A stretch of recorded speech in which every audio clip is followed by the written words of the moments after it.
So yun na nga guys, pupunta tayo ngayon sa Loren and check natin kung ano ang nangyari doon. So maulan nga guys, and dito magkantay na tayo ng bus o kahit ano pwede natin masakyan, and nakasakay na nga tayo dito guys.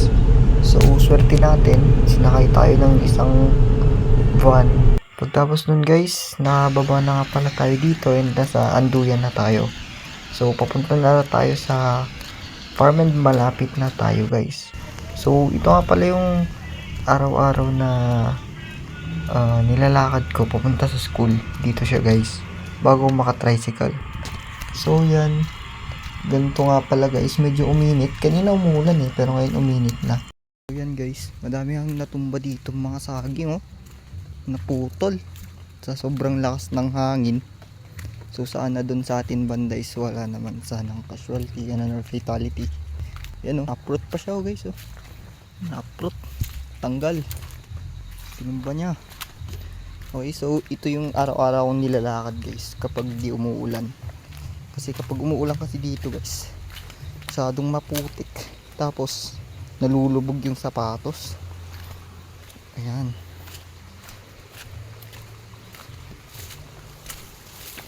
So yan guys, inano-ano niya pati yung mga pati yung mga bambus. Okay, so dito na tayo guys, malapit na tayo. Alubog ang ating paa. So yan guys, medyo yung daanan, medyo pangit. So buti naman medyo tumila yung ulan dito, hindi masyadong malakas yung agos ng tubig dito guys. Yan, gagaling kasi dyan sa poultry. Ayan, yan. Dito na tayo guys, malapit na. So ang kondisyon dito sa Anduyan Zone 1, yan. So sana walang dun sa atin banda. So kapag malakas kasi yung ulan guys, yung tubig na yan maabot hanggang dito. Abot siya pag ganun dito, aakyat yung tubig kapag malakas yung ulan. So ayan tumba-tumba yung mga saging dito banda. Tumba, naputol pa. And meron ulit dun banda na uproot. Parang may bunga pa natumba, tinumba ng bagyo lang. Tara, continue. Lapit na tayo guys sa destination natin. Yan, tumba ulit. Yung wire pa ng kurente nadaganan. So sana meron kurente doon sa pinagcha-chargean namin. Nadaganan kasi yung ayan. So sana walang sira doon o nalipad tayo guys. Swerte naman natin is ayos naman dito sa labas. Tignan natin sa loob, titignan natin yung mga pananim ganun. Yan, okay naman yung tulda, din nilipad, pwede pa.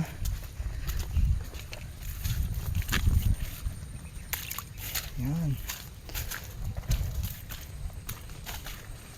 may manok Okay, so casualties natin, tignan natin nila.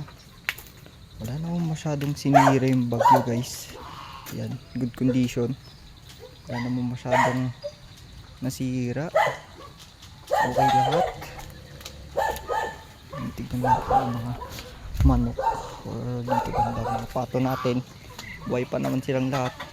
So makalat lang kasi masyado daw malakas yung hangin dito kasi daming bagyo na dumaan.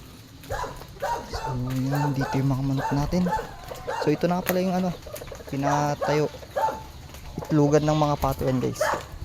So yan, okay naman silang lahat, walang fatality yung mga manok natin.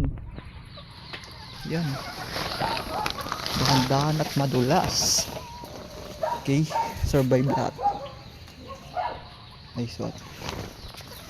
Okay, so yan lang. Yung lang dito guys is medyo makalat kasi madaming naputol na sanga. Yan yung mga pato natin, dumadami na sila unti-unti.